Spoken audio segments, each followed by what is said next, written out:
You know the scene. Your child spends hours just scrolling. Videos, posts, feeds, you name it. And from the outside, they seem perfectly happy, right? They seem super connected to their friends. But as a parent, you absolutely can't help but wonder, what is really happening behind that screen? I mean, could this constant digital connection actually be doing them some good? Are they picking up new skills, broadening the horizons, and genuinely learning to grow? Or is there a flip side? Could it be silently fracturing their attention span, chipping away at their confidence, and taking a real toll on their mental health? Today, we're going to dive into exactly what every parent absolutely must know about social media and children.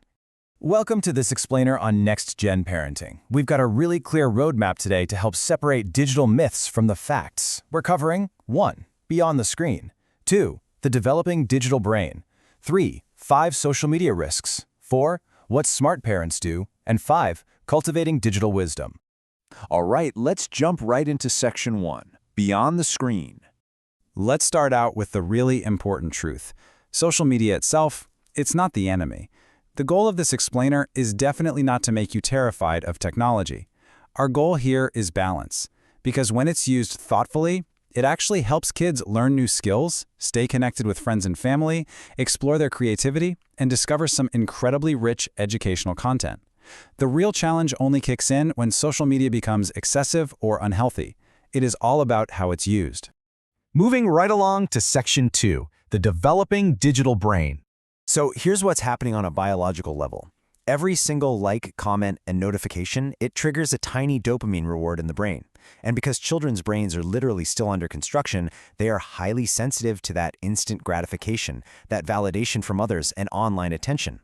Dr. Magenta Silverman from the University of Utah Health points out that constantly switching tasks to check those pinging notifications is massively cognitively taxing.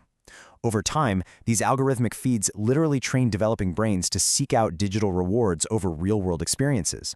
Which brings us to section 3, 5 social media risks. Let's break these down. Risk number 1 is lower self-esteem.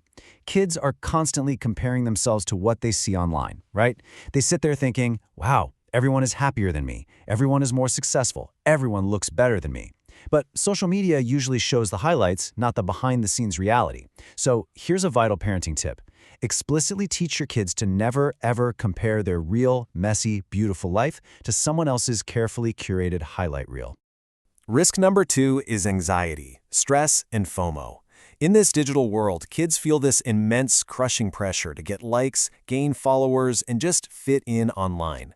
Seeing their friends hanging out without them on a social media story immediately triggers FOMO, the fear of missing out.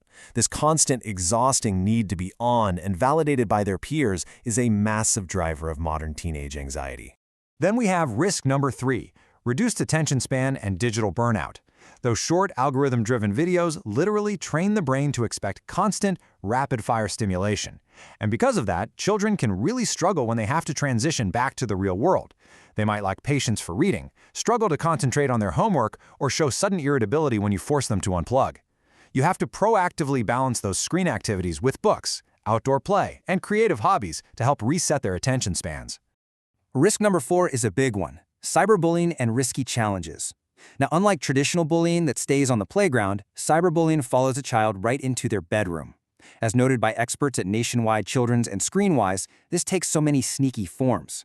We're talking hurtful comments, online exclusion, drama hidden within exclusive close friends lists, secretive Finstas, which are fake hidden Instagram accounts, and the immense pressure to participate in dangerous viral stunts. If your child is suddenly acting secretive with their phone, you've got to maintain open communication. They absolutely must feel safe talking to you about online problems without the immediate threat of you confiscating their device. Finally, risk number 5 is sleep problems. Using phones right before bedtime severely messes with sleep quality. And poor sleep dramatically impacts a child's mood, their focus, their academic performance, and their overall mental health. A highly recommended family rule across the board: absolutely no screens at least 1 hour before bedtime. You have to give their brains a chance to naturally wind down. Okay, so how do we handle this? Let's get into section 4, what smart parents do. Successful digital parenting really relies on 5 foundational rules. Number 1, focus on conversation, not just control. 2, teach digital responsibility. 3, set healthy boundaries.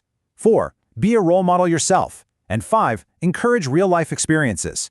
Look, building trust and modeling good habits will always work better in the long run than just spying or policing their every single move. The American Academy of Pediatrics hit the nail on the head here. They suggest that screen time shouldn't always be alone time. By co-viewing and co-engaging, you actually encourage social interaction and bonding. Instead of just monitoring them from afar, sit down and ask them, "Hey, what do you enjoy watching online?" Sit with them for just 10 minutes and watch their feed together. It builds a genuine connection and opens the door for completely honest dialogue. And when it comes to setting those boundaries, definitely leverage the settings already built into apps like Instagram and TikTok. Make sure their accounts are defaulted to strict teen accounts. Teach them to curate their following feeds so they are the ones controlling what they see, rather than just letting an algorithm dictate their mood. Always turn off precise location sharing. There's zero reason they need to broadcast their exact GPS coordinates to the internet. Enable sleep mode to block those late-night notifications, and create strict tech-free zones in your house, like no phones during family mealtimes and definitely no phones in the bedroom overnight.